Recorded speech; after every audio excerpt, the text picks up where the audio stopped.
let's talk about Psalm 51. We are officially in the second third of our Psalms. So Psalm 51 is really good because you have to know that this occurs after David's sin against Bathsheba and her husband and being called on it by Nathan the prophet. So David has been called out on his sin. And I love this psalm, this prayer that he prays in response to the whole situation. So keeping that in mind, let's look at Psalm 51. Have mercy on me, O God, according to your steadfast love. According to your abundant mercy, blot out my transgressions. Wash me thoroughly from my iniquity and cleanse me from my sin. What I love about this is just think about the gravity of what David has done. Okay, he has committed adultery, and then he has committed murder to cover up the adultery. And now he's being called on all of it. And even that, David knows that with the Lord, that even the gravity of that sin was not beyond the reach of God's mercy and love. He was not beyond help. He was not beyond grace. I think often we convince ourselves that we've just done the one thing that's too big. We've taken that one step too far, and now we're beyond the reach of God's grace, and that's not true. And then I love verse 3. David said, "For I know my transgressions, and my sin is ever before me." David is not denying anything. David is saying, I know who I am. I know what I've done, and I still know who you are. And so I know I'm not beyond help. I'm not beyond reach. Okay. And I think the key to this is in verse 4, when David said, "Against you and you only have I sinned and done what is evil in your sight." The reality is that our sin, no matter who it involves or how many people know about it, it's always ultimately against God. We sin against a holy God. But look at verse 7. "Purge me with hyssop, and I shall be clean. Wash me, and I shall be whiter than snow." He still believed he could be cleansed and made new. I love what one commentator said about that verse. He said that verse 7 describes a cleansing so thorough there is no trace of who we once were. A cleansing so thorough that there's no trace of who we once were. Now listen, I can't get the stains out of my own carpet, okay?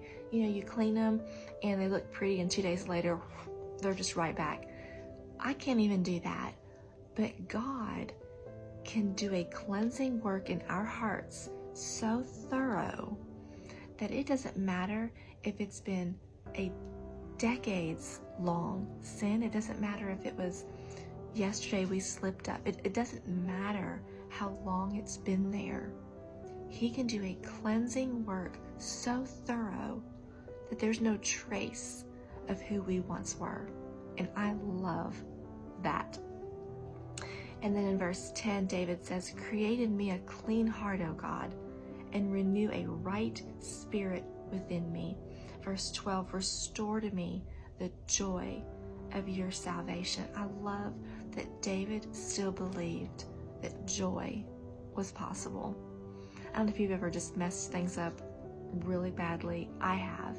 And you think, I've just gotten myself in such a pickle that if I could just get out of this, I'll be good. But joy, I won't even think about joy. But David believed joy was still available to him. Cleansing and joy and mercy and love, because he knew who God was. And we can't make the mistake of thinking, well, if he did X, Y, Z, I thought he was a Christian. I know we've all made that mistake before where they did whatever. I thought they were a Christian. Listen, people mess up, and sometimes they mess up in really big ways. And it still doesn't mean that they're beyond the reach of God. Okay? Finally, I want to look at verse 16 because it echoes what we talked about in the previous psalm. David said, "For you will not delight in sacrifice, or I would give it. You will not be pleased with a burnt offering." In other words, listen, if I could just bring you something and make this better, I would do it. But much like Psalm 50, David knows the sacrifices of God are a broken spirit. In Psalm 50, it talked about a sacrifice of thanksgiving. So again, like, God is not concerned with the habits we have, but the heart we have. A broken and contrite heart, O God, you will not despise. I love that. You do not delight in sacrifice, or I would give it. Sometimes we just want to be able to do a thing and make everything right. But it's a heart issue. It's always a heart issue. So when we come to the Lord with a broken spirit, a broken heart over our sin, then He can make us clean. So clean that there's no hint of who we were before. And what I love, I had this thought a couple days ago that, when you sin against God and you repent and you're forgiven, it's done. I don't know if you've ever tried to make up with a person, like when you wrong a person and you have to make it up to them. You don't have to make it up to God. You don't have to do enough good to hopefully You can't, first of all. You can't. But you don't have to. God doesn't operate that way, like, okay, you're sorry, now prove it, now make it up to me. That's not the way God works. So I hope that brings you some comfort today. If you're in a season where you're like, I've just really messed up, and like I've been there, and you just think, Lord, I'm sorry, I don't know how I've gotten myself here. You just repent. You just repent. You acknowledge that you've sinned against a holy God, and you ask Him to clean you, to make you new, to restore your joy, because it's possible no matter what. So I hope that brings you some encouragement on this kind of cloudy Monday. It's cloudy here anyway. And I hope you'll join me next time for Psalm 52. Love y'all. Bye-bye.